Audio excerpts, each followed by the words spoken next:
Okay, hello everybody. We are now going to the long way, going to the Asia. It's 10 hours flight from here.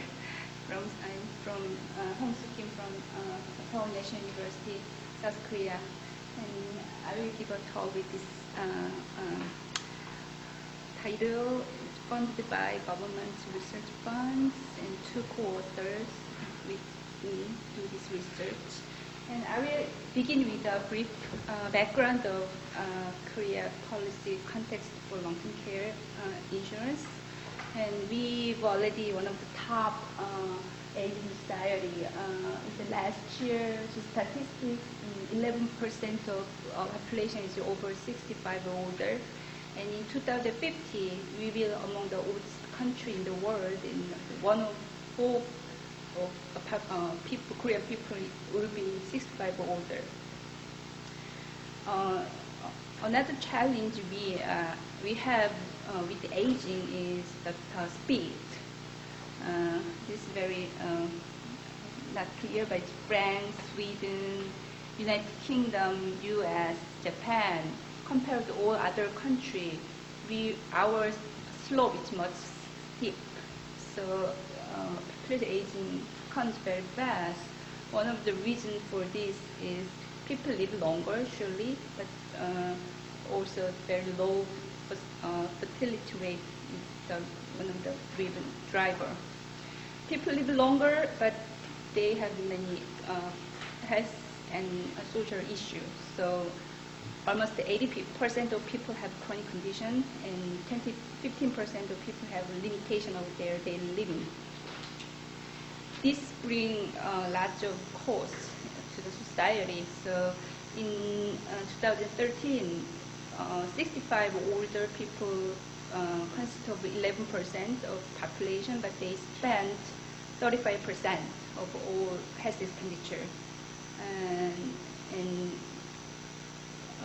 they need support, but it's Asia, so people sometimes, my Western friends say to me, "You're good, you are in Asia, your children will take care of you forever," but that's not the case anymore. So like 60% of older people living alone or with their spouse only, and they also do not expect to live with children in the future, and women are working.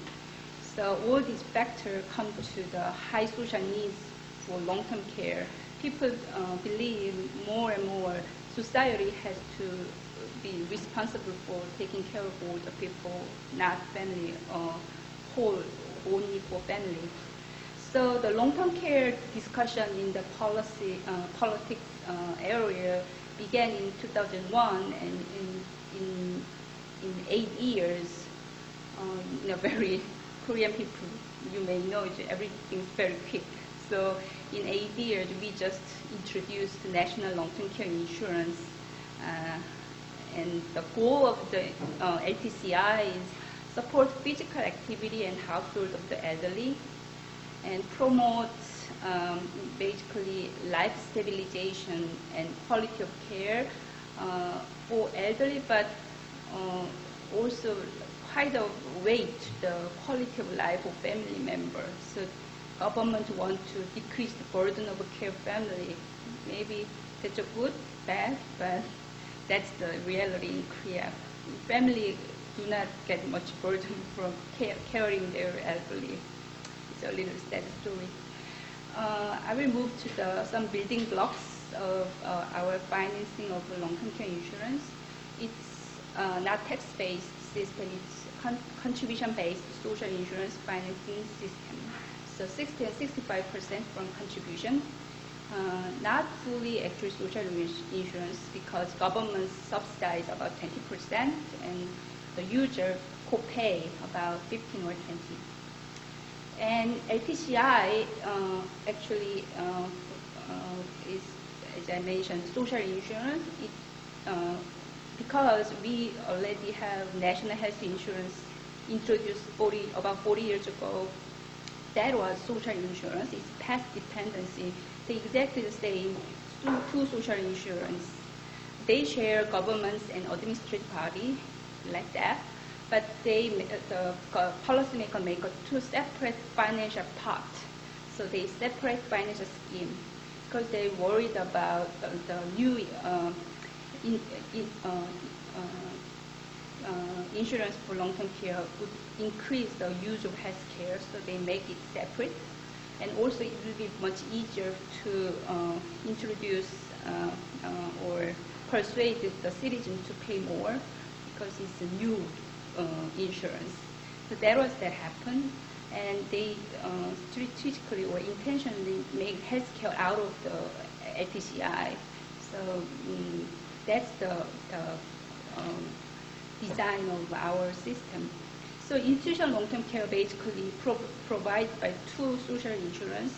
Long-term care facility is under LTCI. Long-term care hospital service under health insurance, HI. For the population coverage and eligibility of long-term care insurance is basically for older people, but not all older people. There is a CNC system, so it's a national standardized system to determine service eligibility. So it's very similar with the Japan system. It's 51 items, and the older people assess, and a committee review the result and make the grade and make sure this person has enough burden for long-term care. So they mentioned long-term care facility service is basically for others of age of 65 or people below 65. If they have age-related disease, they will be eligible, but not all of them must pass the eligibility test.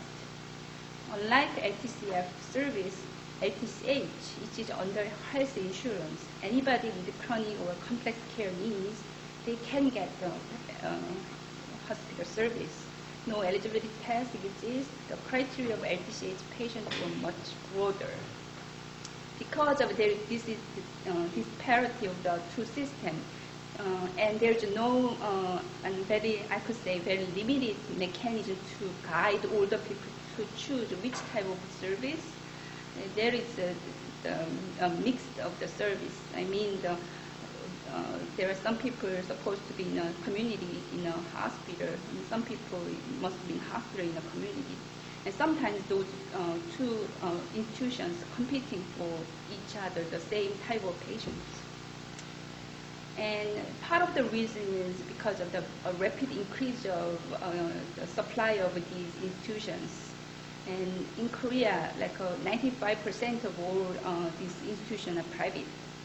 And at the very early of the insurance introduction period, the government worried about the limited infrastructure, so they make a loose regulation.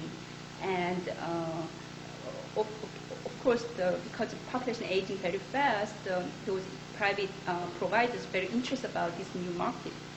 Ends up it's now oversupply, and the shortage of the LTC provider issue was solved, but the controlling quality of long-term care become a new challenge. So you see it's very low, and long-term care hospital is now more than 1,000 facilities, more than four times more in like 4 or 5 years.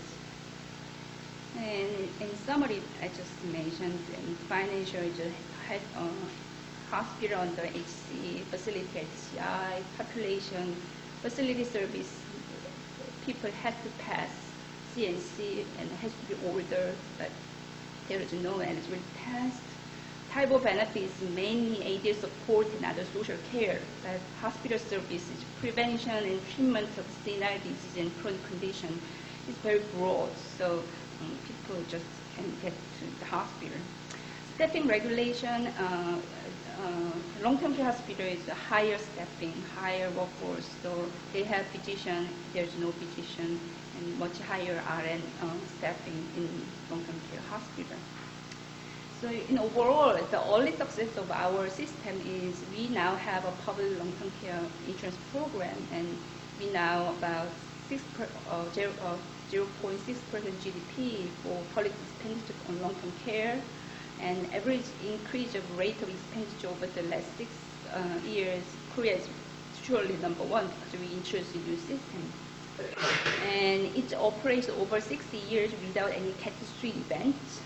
It's quite okay, some it's fine. And the first older people, about 6% of all older people in Korea is now covered. And there is some evidence of decreased burden on family care. And we have now infrastructure. But there are many challenges, and especially for the challenge related study I would present here is the delivery of institutional care. As I mentioned, the health and social care is fragmented and lack of coordination. Two systems are still lost. So in fact, possibly patients will be mixed due to free choice of who goes where for this type of service and no mechanism for proper coordination.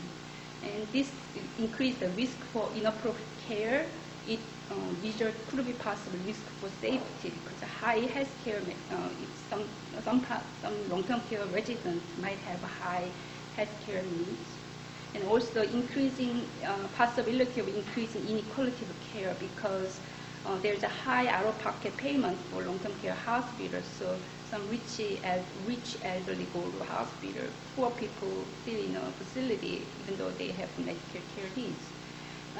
So there's increased concern for this issue and among the policy and research group, but there has been a lack of evidence, empirical study supporting this concern.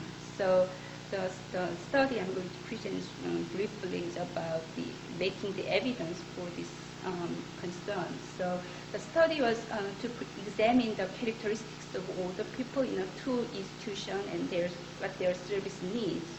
And it's a cross-national survey study done in 2013. And it's part of large analysis of survey data and administrative claim data. And actually we have the NHIS, National Health Insurance Corporation, has all the data. Everything is linked.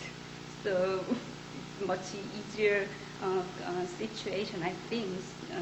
Once you can make a good agreement with NHIC, it's hard to get in, but once you access the data, everything is linked with unique ID, so it's much easy.